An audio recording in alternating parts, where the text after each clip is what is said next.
Deux titres dans cette édition d'information. Réunis en session ordinaire, les membres du conseil municipal de Libreville vont statuer sur l'adoption du budget primitif de l'exercice 2017 et nous parlerons également de l'hommage rendu à l'international gabonais Moïse Brou Aponga le week-end écoulé, décédé le 26 avril dernier. Les détails, c'est dans quelques instants seulement. Mesdames et messieurs, bonsoir et soyez les bienvenus à cette édition d'information dont je me fais le plaisir de vous présenter. C'est un ouf de soulagement pour les populations de Planciel qui autrefois éprouvaient d'énormes difficultés lors de la traversée. Avec la pose de cette passerelle, à quelques heures seulement de sa livraison, nos reporters ont fait le constat. Le reportage est signé Johnny Lerbouya et Jean-Luc Bourreau. C'est une véritable prouesse que vient de réaliser le gouvernement de la République gabonaise à travers la pose de cette passerelle située au quartier Planciel dans le 3e arrondissement de la commune de Libreville. En effet, cet axe a longtemps été réputé pour un endroit accidentel. Plusieurs personnes ont perdu la vie à cette traversée de la route ou en attente d'un taxi. La réalisation de cette infrastructure, bien qu'elle soit tardive, est à point nommé, dans la mesure où elle permettra aux populations conscientes de ne plus traverser la route, mais plutôt d'emprunter cette passerelle, construite dans l'intention de réduire les accidents de circulation à cet endroit. La réalisation de cette passerelle traduit également la volonté du chef de l'État d'assurer la sécurité du peuple. Face à cet état de fait qui prend une dimension sociale, il y a lieu de tirer la sonnette d'alarme pour amener les populations à prendre conscience des dangers qu'elles encourent en traversant cette route au lieu d'emprunter désormais la passerelle, et aux décideurs de prendre des mesures pour favoriser la fluidité de la circulation ici à Planciel dans le 3e arrondissement de la commune de Libreville. Nos confrères de Mediaplus sont allés à la rencontre d'un spécialiste pour nous édifier sur les vertus de la résine d'Okoumé, communément appelée torche indigène. Nous suivons. La forêt gabonaise regorge un certain nombre de vertus indispensables pour la survie de ses populations et celle des environs. Parmi ses propriétés, il y a la résine récoltée dans les arbres, notamment d'Okoumé, d'Ozigo et d'Okala, qui, une fois emballée dans les écorces entourées de lianes, apparaît comme un élément essentiel dans la médecine traditionnelle, bien qu'il soit encore peu connu de certains citoyens. Quand vous accompagnez le grand-père en bourse, à l'époque on ne comprenait pas pourquoi il prenait souvent un morceau de résine et il l'imposait souvent dans un récipient. Et c'est en grandissant que j'apprends en fait que cette pratique avait la capacité de rafraîchir de l'eau, de purifier de l'eau, et que boire la torche indigène dans l'eau permettait également d'arrêter les colis. La torche indigène, telle qu'il est appelé communément, ou Moupeto, chez les Pouvis du sud du Gabon, joue également un rôle capital dans la concrétisation des différents rites de haute portée initiatique, à l'instar du Bouiti, Mbumbayano, Ndjembe, Ndjobi. Nous, on appelle ça le Mokoumou. Ça dépend des ethnies et des cultures au niveau du Gabon. Donc la torche indigène ici nous sert d'abord d'éclairer la lumière autour de nous parce que c'est fait à base de la résine d'Okoumé. Et maintenant, si votre terrain est exemple hanté, on prend cette torche pour chasser le mauvais esprit. On peut aussi l'utiliser pour attirer, n'est-ce pas, le bonheur, la lumière en soi. À l'heure du modernisme, l'on se demande bien si cette torche indigène perdrait ses valeurs intrinsèques, autrement dit, lorsqu'elle se voit transportée d'une zone à une autre. Souvent, lorsqu'on dit la chose perd sa valeur, c'est par rapport à l'usage et la mauvaise compréhension de la chose. La torche indigène ne peut pas perdre sa valeur parce qu'elle est d'abord faite à base de la résine, comme je l'ai dit si bien. Et son utilisation, je disais, elle est diverse. Elle peut être utilisée pour être éclairée. Lorsque nous la déportons, c'est pour les mêmes buts, que ce soit dans les villes, en milieu rural. Ce que je déplore, c'est parce que les autres, chez eux, ils arrivent à conserver leur tradition, leur culture. Mais le peuple gabonais, c'est comme si c'est un peuple qui est possédé, qui est envoûté par les religions importées, qui fait en sorte qu'on ignore nos propres valeurs culturelles parce qu'on a été mal enseigné et mal informé.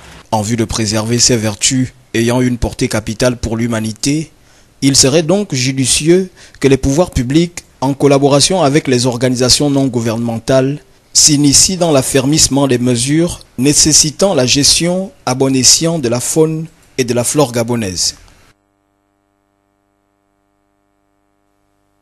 Je vous l'annonçais en titre, le bureau du conseil municipal de Libreville est en session ordinaire depuis ce matin.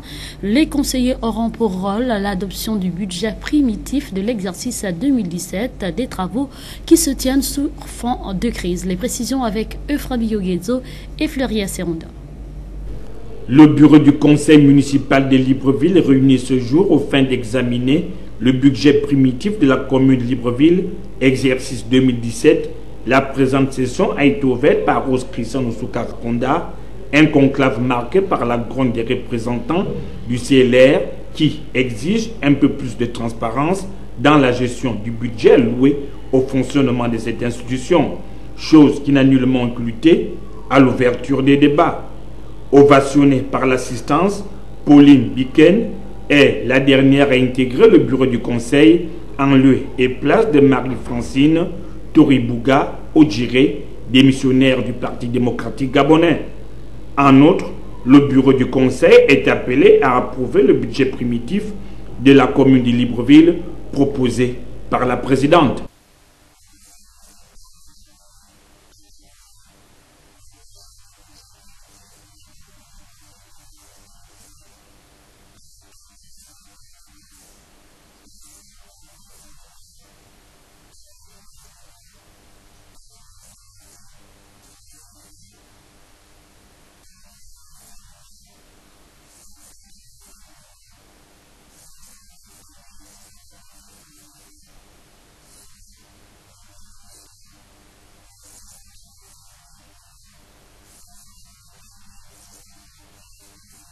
Selon cette dernière, le budget ainsi proposé devrait permettre une efficacité dans le recouvrement des recettes.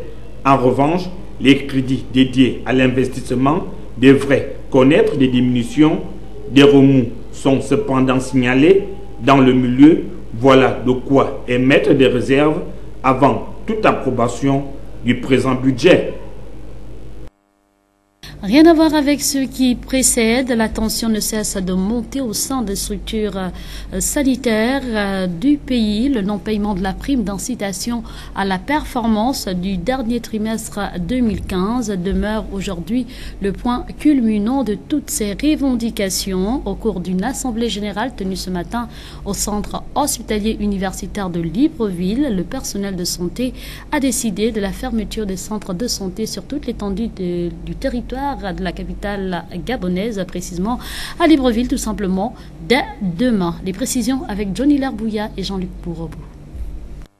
Suite à la longue attente du non-paiement de la prime d'incitation à la performance du dernier trimestre 2015, le personnel du ministère de la Santé a tenu ce matin une assemblée générale dans les locaux du centre hospitalier universitaire de Libreville pour une énième fois interpeller le gouvernement face à ses responsabilités en matière de santé publique.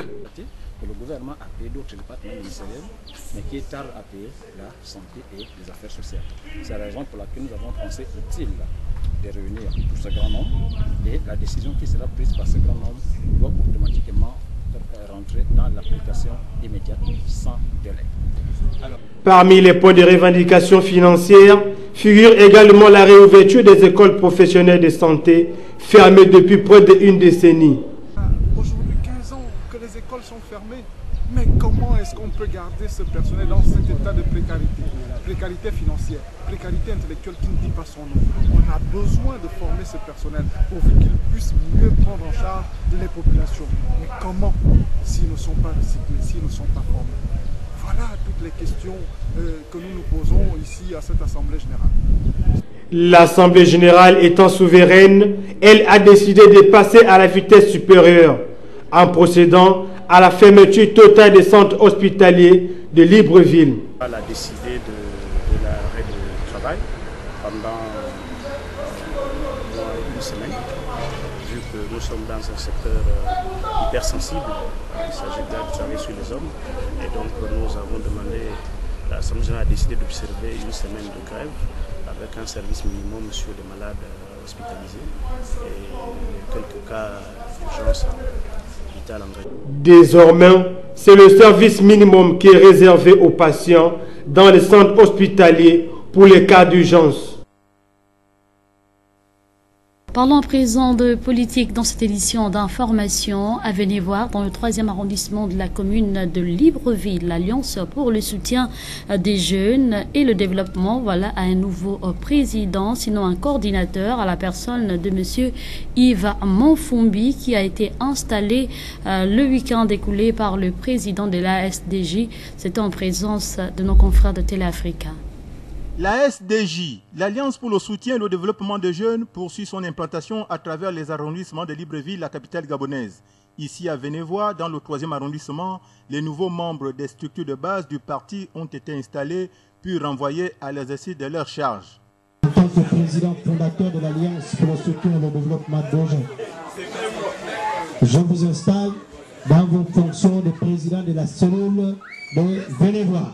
Un message de courage, d'abnégation et de persévérance a été véhiculé à cette frange de la population du quartier Venevois.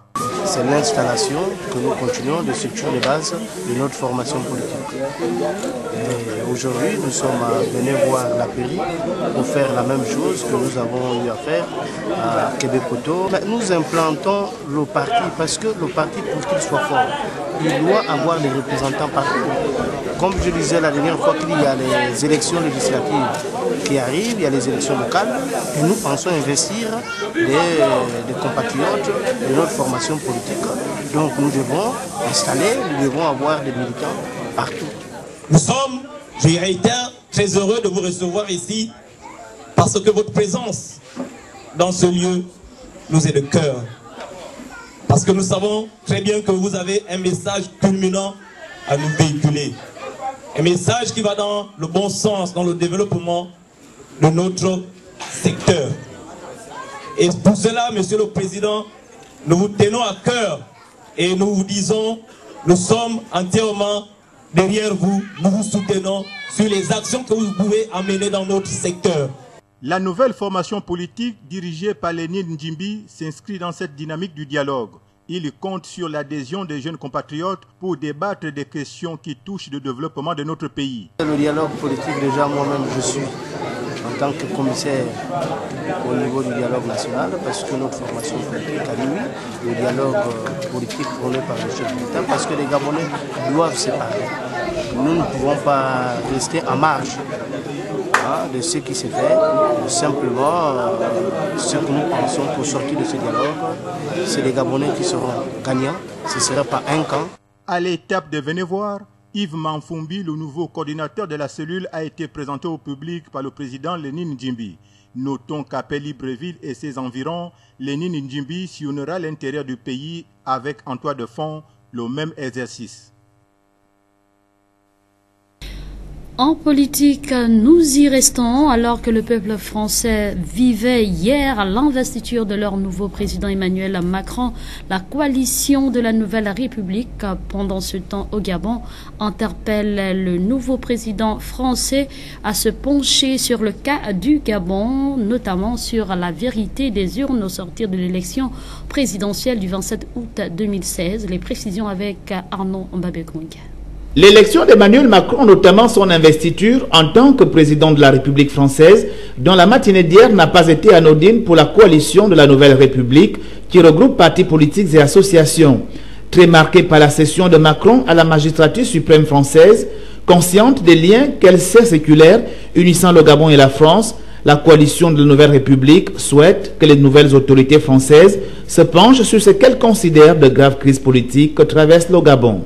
La France, pays de droits de l'homme et ami du Gabon, sera sensible aux attentes du peuple gabonais qui veut que soit respecté son libre choix au nom des principes de justice universelle et de démocratie. Le peuple gabonais aspire à la fin d'un système d'usurpation du pouvoir par la force.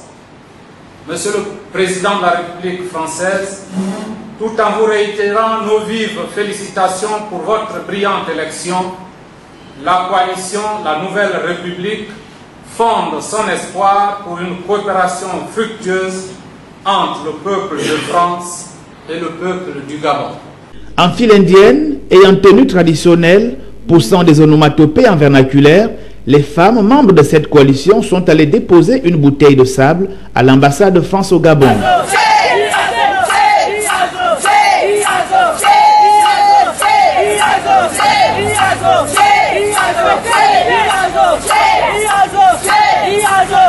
Un dépôt qui symbolise que l'espoir de la résolution de la crise politique du Gabon repose désormais sur les épaules d'Emmanuel Macron et partant de la France. Un geste, ont-ils affirmé, qui ne perpétue pas la France-Afrique, avant de conclure, je cite, « Hollande nous a laissé dans les problèmes ». Fin de citation. De la politique au sport, tout juste un pas du beau monde à la plage du lycée national Léomba. Un rendez-vous consacré à la fête du football continental réservé au U17. Une caravane sillonne les quartiers de Libreville pour mieux vendre cet événement unique. Les précisions avec Euphrem Bioguedzo et Fleury Asserondo.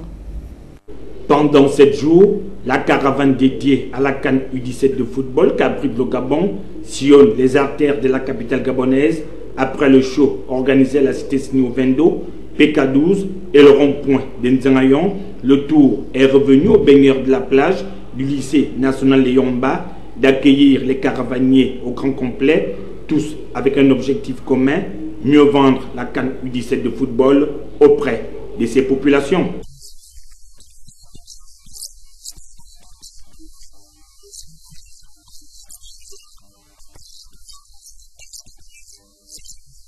Sur le podium, l'ambiance était au rendez-vous. Les artistes se succèdent à tour de rôle, chacun avec sa recette et des sonorités aussi différentes les unes que les autres.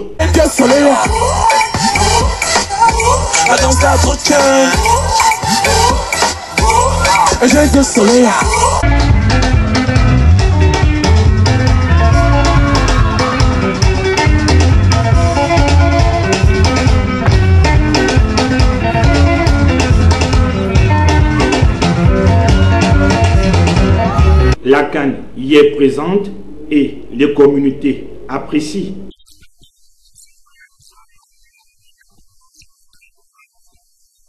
L'Afrique, en fait, c'est au Gabon que ça se passe. Après les rendez-vous de janvier dernier, les revoilà sur scène, cette fois-ci destinés aux plus jeunes. Des réactions pendant ce show organisé par le comité local dans le but de mieux vendre cet événement. Nous écoutons, ils sont au micro de Euphrem Bioguedzo face à la caméra de Fleury Asserondo.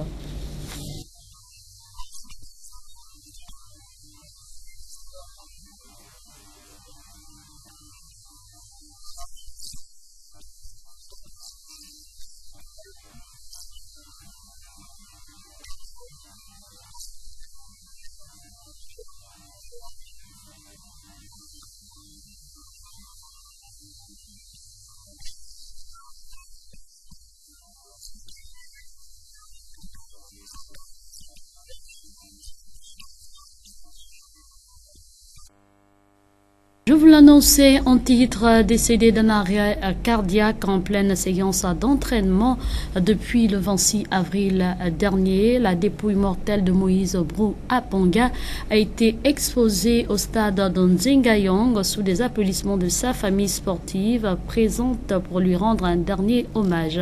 Mosconi Ngonba, un reportage.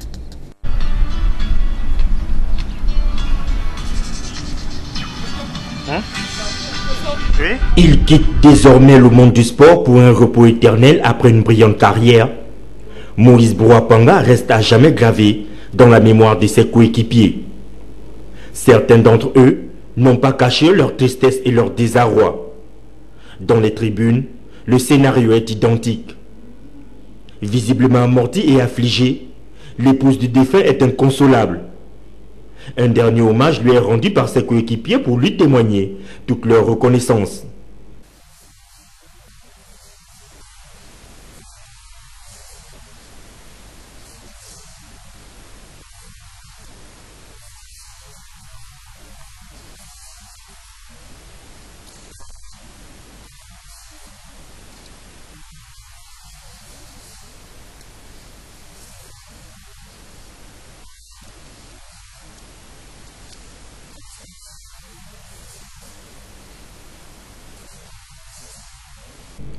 Comme beaucoup d'anciens footballeurs, Moïse Bourapanga a fait ses premiers pas dans les villes d'Abidjan en se servant des boules rondes faites de tissu enroulé comme un ballon. Entreprenant un long périple à travers l'Europe, mais c'est au Gabon qu'il trouve un point d'attache et des nouvelles racines avec lesquelles il fera une très belle carrière internationale. Alain Giresse s'en souvient.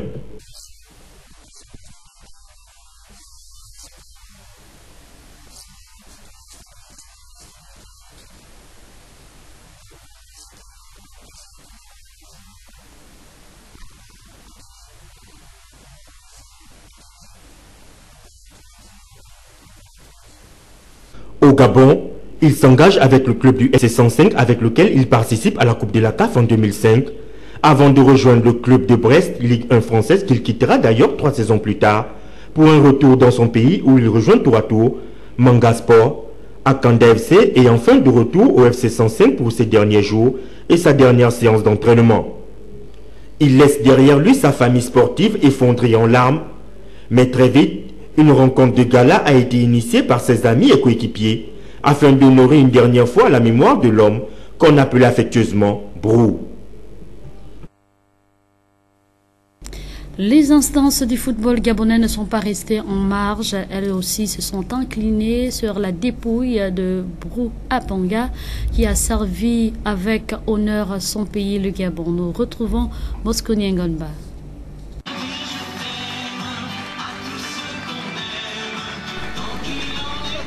Un tonnerre d'applaudissements à l'arrivée de la dépouille au stade de Nzerayon. Les délégations du ministère de la Jeunesse et des Sports et les instances du football gabonais ont honoré et salué l'arrivée de la dépouille. Prenant la parole, le président fondateur du club FC 105 a retracé le parcours de Brou Apanga et les conditions de son décès.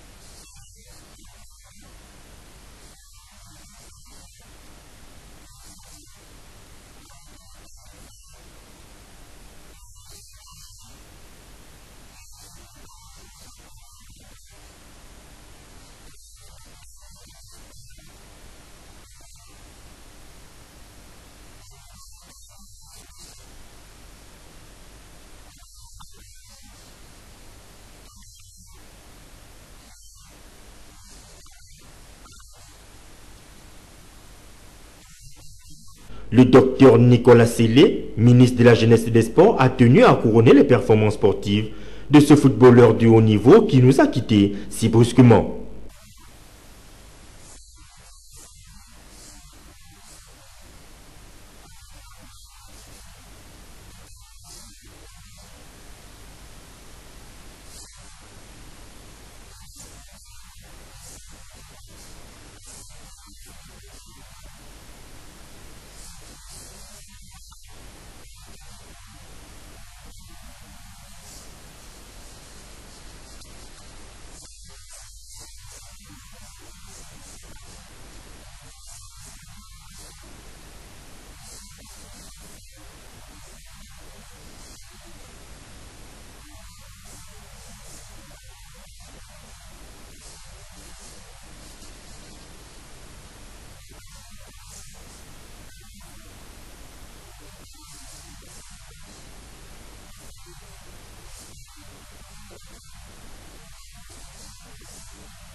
Après la cérémonie des discours, place au dépôt de la gerbe de fleurs.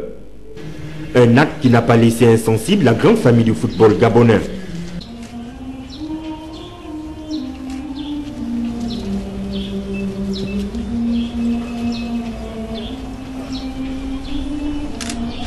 Un hommage rehaussé par la présence d'Alain Giresse aux côtés de ses anciens joueurs qui ont accompagné dignement Brou Apanga dans sa dernière demeure. Un geste d'amitié et de fraternité de son ancien sélectionneur qui a montré un exemple d'amour et de complicité qu'il a eu dans cette équipe des Panthères, notamment avec ses joueurs. Brou Apanga, Le Gabon te dit merci et que la terre te soit légère. Au cours de cet hommage, un match de gala de 3 fois 17 minutes a été organisé. Une rencontre qui mettait aux prises les anciens coéquipiers de la sélection nationale, celle du football canon 105, Yasser Nicolandon. Disparu le 26 avril dernier, l'ex-international gabonais Moïse Bouapanga a reçu le 13 mai dernier les hommages de la nation gabonaise. C'est le stade du 6e arrondissement de Nzanyon.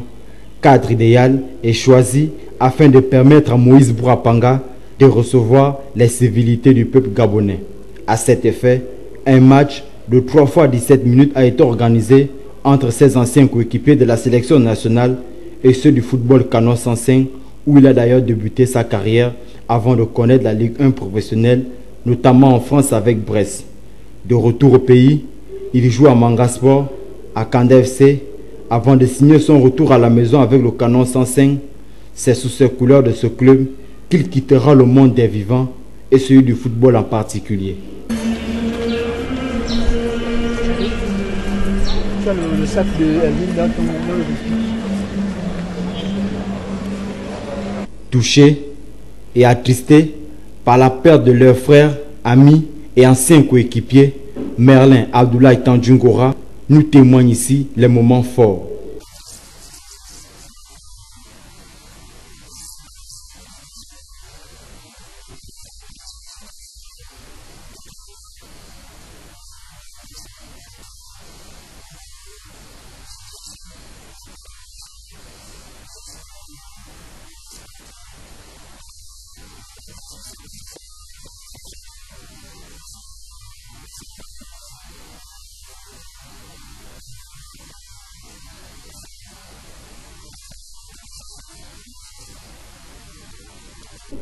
A noter que le numéro 17 et les 3 fois 17 minutes respectés ici étaient en hommage du dossard 17 qu'il a longtemps porté en sélection nationale.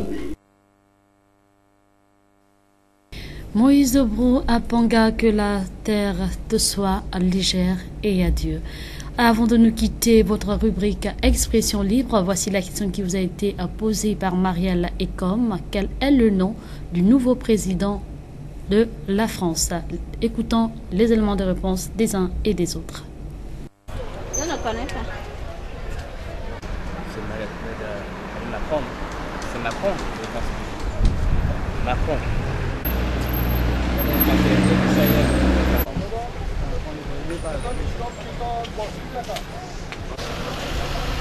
C'est Emmanuel Macron, le président élu. Il a été élu hier. Emmanuel Macron.